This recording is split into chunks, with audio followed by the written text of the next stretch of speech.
Hello and welcome to today's episode of Let's Talk About. And today we're going to talk about a subject close to many people's hearts, including my own. Let's talk about how to negotiate with your teenagers. I fell into this kind of accidentally, but in my speaking and training career, I have been asked on numerous occasions, too many to count now, how do I use the same skills to have conversations with my teenager? I don't know what's happened to my teenager, don't know who they are anymore. And also, as a step parent, I became a negotiator at the same time that I met Meg, who came into my life when she was about 6 and I was in my early 40s. And I used to practice my negotiation skills on her all the time from a very early age. And that definitely continued into her teens. And so I'm going to share some of the lessons that I've learned being a step parent to a teenager. I've definitely been a teenager and I hated it. My sister used to say I always looked angry as a teenager and then showed me a photograph proving her point. So, yes, I accept I was a very angry teenager. I found it quite difficult and challenging actually being a teenager for a number of reasons. I wasn't very kind to my mum, and I'd like you to start reflecting on how you were and how you were parented and what that looked like for you and those bits of parenting that you now bring in to parenting your teen. The other thing I think that is important to remember is this, and that's you're probably going through some sort of grieving process because they used to sit next to you on the settee. They used to hold your hand. They used to want a big hug and a cuddle. And they also wanted you to tell them and guide them and show them what to do. And they were very willing to listen to your opinion. And suddenly we find as they enter the teenage years, this all changes. So I'm going to talk a little bit about why this happens. And then I'm going to talk about having some strategies in place for you when you feel that you are being challenged, that they are being rude and obnoxious. You only have to read the teens pages on Facebook to see that many, many parents are really struggling at this time, and you're not alone. Parenting is incredibly difficult. I always say I was a great parent until I had a child in my life. And then suddenly I realised how difficult it was.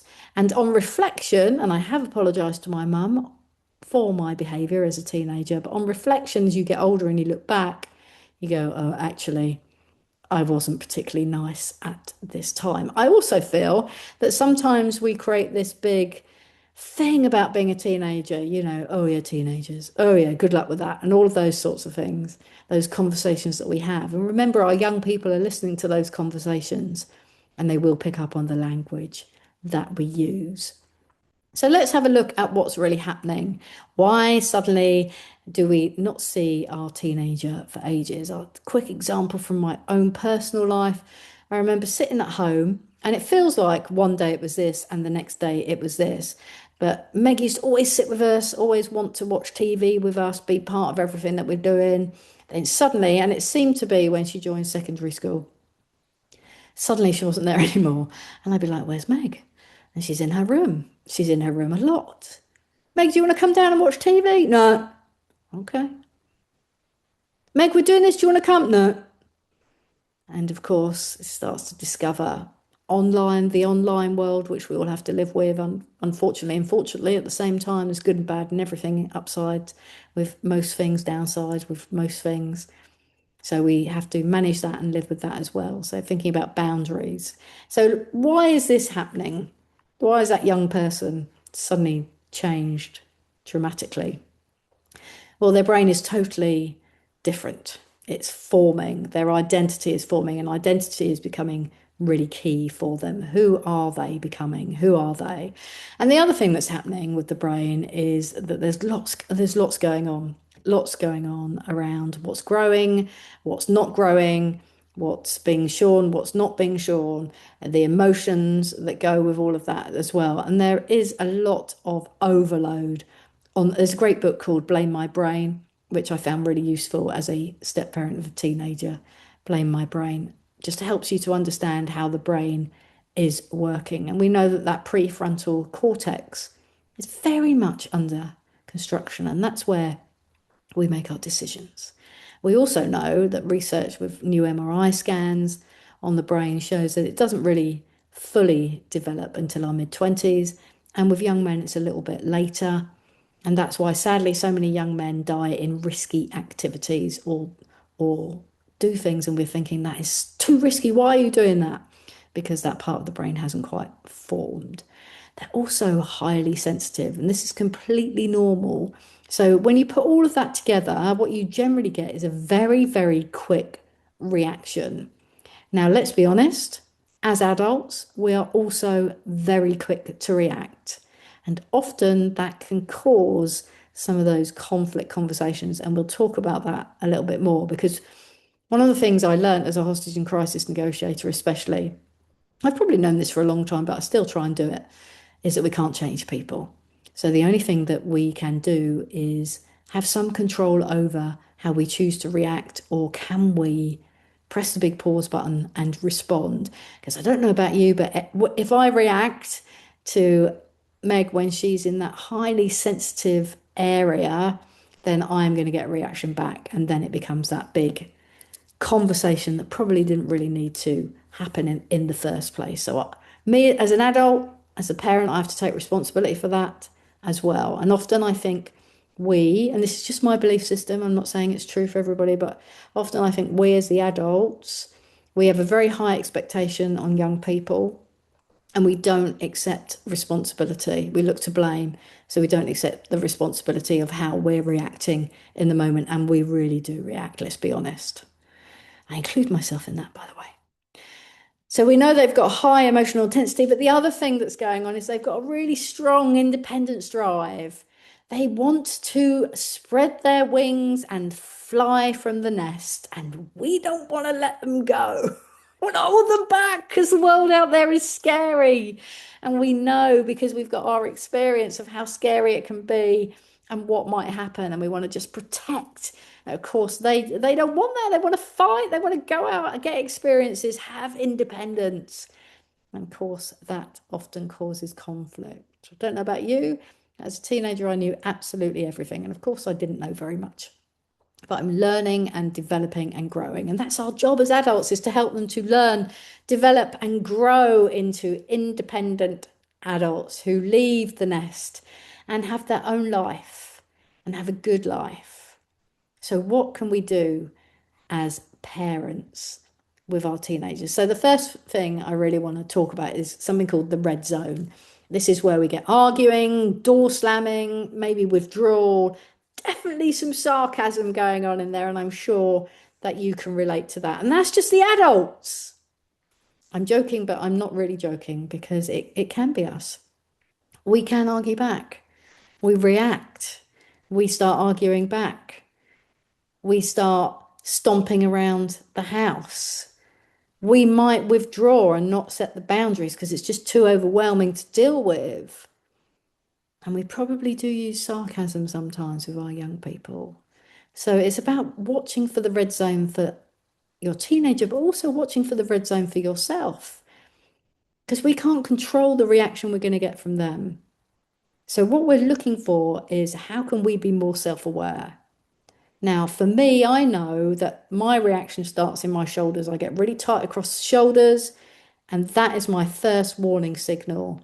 Love to tell you I'm able to grab it every time, but of course that is a lie, and I can't. But I'm more aware of it.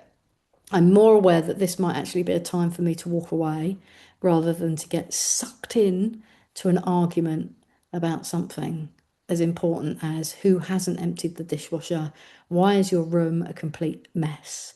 All of those things that go on. Now, of course, that's the low end of the scale. We have the upper end of the scale where people can be violent. Our teenagers might be being violent to us, and then we have choices to make. So remember, we always have choices to make. And sometimes those choices are really hard because we have an emotional attachment to the young person. So we have to think about that as well. If they're at the other end of the scale of taking drugs, abusing alcohol, committing crime, running away, where is your line in the sand? What are your expectations about yourself and how you'll manage that? Because they will do what they're going to do. So we have to have a plan for it. So, first of all, let's pause. Before we react, let's pause. So, we recognize I get it across the shoulders. You might be the same. You might feel your heartbeat quicker. And there's loads of reasons why this happens. We'll go into that in another podcast. But a lot of it is that confrontation of you are questioning my parenting skills, my style, my beliefs, all of those. Authority, you're pushing back on authority, which a lot of teenagers do because they want independence. They want to start finding out more. Oh, and by the way, how they look in front of their friends is far more important than what you say to them right here, right now, in this moment of time. So it's about understanding that and recognizing it as well. You know, those fights and those arguments you have, perhaps about time on screen, you always get back that that's not fair.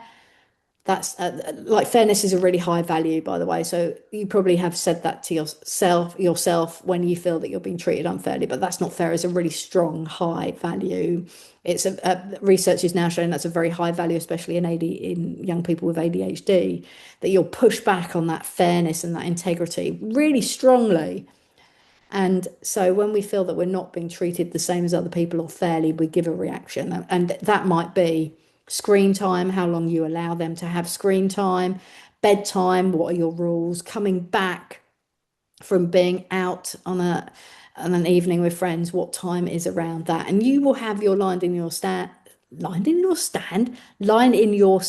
even around what those times are. And we can have the directive authoritative, you will be back at this time, or we can have conversations that are more collaborative around here's the time that I'm giving you. I notice your reaction is pushback. I'm wondering why that is. It's probably because your other friends are being allowed to stay out later. Let's have a conversation about it. So we get the reaction, right? I'd like you to be back at 10:30. Oh, that's so unfair. Or a reaction of that sort. So, okay, I've got a reaction. Now I can choose to either react back and go, well, that's the time it is, depending on how I'm feeling, whether I'm tired or emotional or I'm feeling stressed, whatever that might be. Or I want you back at that because I want to protect you. There'll be lots going on in your adult brain. Or we can reflect that back and say, you sound like you feel like I'm treating you unfairly around that. Might not get a response. And then we just ask a big open question. Okay, what is it that you, or how do you feel that I'm treating you unfairly? And then they're more likely to say, well, all the others don't have to be home till 11. Right, okay. So it feels then that if I get you to be at home at 10:30, then that has an impact on your friendship, and they're probably, you are worried about how you're going to look to them. And so we're having a collaborative, calm conversation rather than a reactionary conversation. Now that's up to you, of course, with your lines in the sand and where you have your boundaries and what that looks like. But we know that collaboration works better in all negotiations, including the ones with the young people in your life. If your young person is reacting, rather than matching their tone, so perhaps you're going to meet sarcasm with sarcasm, anger with anger, frustration with frustration, whatever it might be, we know that if we can keep calm and logical and reflect back in a calm, logical tone, we're more likely to be able to influence than if we meet and match that aggression. When we label the emotion that we're hearing, we might get it wrong, but we're going to label it and say, oh, you're frustrated. Now, the reason with adults, we'll often say, you sound frustrated, because we might be getting it wrong. And the adult will respond, I'm not frustrated, I'm angry. With young people, we're still helping them to find their way and navigate those emotions. So we're going to say, you're frustrated. What exactly is it that's making you so frustrated? Or you feel like I'm controlling you. And we just do it in a non-patronizing, non-lecture manner. Don't need to give them a 5, 10 monologue around how parenting should be. And we often do. We just go on and on and on. Sometimes we have to, I'm guilty of this myself, we have to stop, line in the sand. Remember that your attachment and your reassurance also matters. So if there's something big going on, just reassure that young person in your life, that teenager, but just by saying, look, we've got this. Okay, we'll sort this out. Because most things you can sort out. But if your teenager doesn't trust you enough to have that conversation because they're fearful of the reaction they're going to get, they're less likely to bring the problem to you, and they'll go and find another way of solving it, whatever that might be. I know some of you don't want to hear this. I didn't want to hear this because you're like, no, that can't be right. But unfortunately, or fortunately, it's true because they are preparing themselves to flee the nest and go out into the big wide world. Still lead, still have your boundaries with minimal lectures, of course, but still have your boundaries. And we talk about boundaries in a time of calm. So we don't set boundaries when people are really angry, because all that happens then is they don't hear it. They'll push back on the boundary, that you'll get more of a reaction. And because their brain, it's called window of tolerance, because their brain is now in that emotional state, they're not going to hear the instructions that are going on. So we set the boundaries in times of calm, times of peace, when we're out of the red zone and into the green zone, and we'll just have those conversations. It might be that you have them really early doors. Maybe they're going into the next year at school and you know there's going to be social events. And so we talk about it then, you know, what are your feelings around time when you go to a party? And we start having those adult conversations and start collaborating. And the reason we do this is because we are helping them to become adults. And then if we do have a reaction conversation, if we do have a big argument, then we need to repair that because we're living with these people. So you can have a big argument with somebody down the road and walk away, but with the young person in your life, you can't. They're there with you day to day. So we have a repair conversation. We let everything settle down. Maybe even overnight, we let it all settle down overnight. And then the next day, when we have those meetings with the young people in our life, I say meetings like that because, okay, on the podcast, you can't see what I'm doing, of course, because I'm crossing my hands over. On the video, you'll be able to see it. But we have meetings, you know, where we cross on the stairs, or we meet in the kitchen, or we're reaching for the same cereal, whatever it might be. So we can have those repair conversations. And we just talk about it. Last night, I noticed this. You were frustrated and angry at me because I said you had to be home at a particular time. Just help me understand that a little bit more. And then wait for the reply. Again, no lecture, no pushing your point of view and your opinion, because we are really good at giving an opinion, even if it's not asked for. And the key difference with teenagers rather than young people as they reach that teenage is to let them develop and to influence them rather than trying to control. Because if we try to control, we know that teenagers are brilliant at finding ways of doing things that we've asked them not to do when we're not there to help guide and support. What actually happens is our authority just becomes slightly different. It becomes more collaborative, more steady, less dominant, and that just helps. So a great way I heard it described the other day is when your young person is under 8, what we're doing is we're helping them to calm, we're helping them to recognize different emotions. When they're 8 to 12, we help to calm them and teach them because they have more cognitive space to help to be allowed to that. And then when they're in their teenage years, we calm and collaborate. So remember that red zone, we can't do anything in the red zone. If we react, the red zone will keep being the red zone. So sometimes it's up to us, the adult, the parent, to walk away, to come back to the conversation. We set boundaries early where it's nice and peaceful. You know, even with the young people in your life, when you talk about bedtime, you'll get a very different reaction response if you say to them, right, it's bedtime now. They're like, whoa, hang on a second, what do you mean it's bedtime now? Even if they know they go to bed at 7 o'clock every night, by the way. So we start the conversation early doors, and we start to have conversations, maybe even at tea time, right? We've got a couple of hours before you go to bed at 7 o'clock. What do you want to do? This is the routine. We're going to have a bath, we're going to do a tea, and then we're going to go to bed. We'll have one story. And we just set the boundaries early doors. It just helps everybody to remain calm and have better conversations. Because I don't know about you, but when I'm in my reactionary brain, I'm not very good at taking on information or having a very good conversation. And the other thing that we can do as adults, of course, is that we can apologize. Sometimes we mess up. I definitely mess up. Sometimes react. Sometimes I say stuff that I shouldn't say. Sometimes I'm tired and grumpy. I even said to Meg, she's 19 now, the other day on Sunday, I said, look, Meg, I'm apologising now because I know that I'm grumpy today and I'm not really sure why. And we've done it in a time of calm. And she laughed because she gets it, because she knows she can be grumpy sometimes as well. It just makes us human.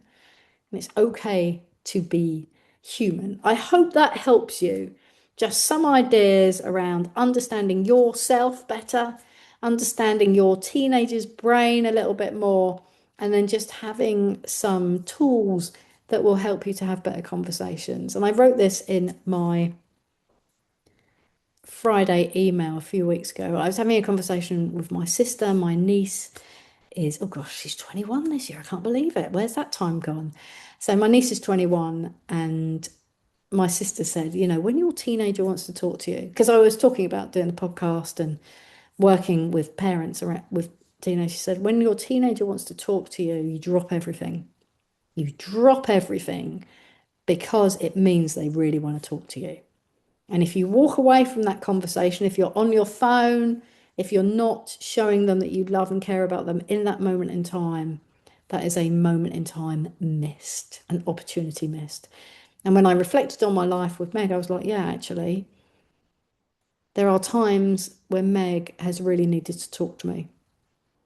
And it's about creating that space, that safe space. So they know it's safe to raise any conversation with you, even if it's really difficult for them because they're undergoing lots of new experiences. That whole friendship group thing, especially with girls in secondary school, I'd forgotten all about that. And then you've got that changing and development, all the hormones, all the sex drive that comes with being a teenager. All of it's natural, by the way, it all comes from the primitive brain. So it's important to have those open and honest conversations, even if we don't want to. I'm not saying any of this that you're doing is right or wrong. I'm just giving you some suggestions that you're very welcome to try and see if they help you in your relationship with your teenagers. You're not on your own. I know it might feel like a very lonely place sometime, but there are lots of other people going through this. So keep tuned for some more parenting bits that we're going to go through. I've got a couple of very excellent, exciting guests lined up to have these conversations. And let's talk about how chuffing hard it is to be a parent and what it's like when we're really feeling it and feeling alone and isolated, and the young person in our life is giving us a really tough time. Let's talk about that. For now, take care of yourselves. Please reach out if I can help you in any other way. And thank you again for listening.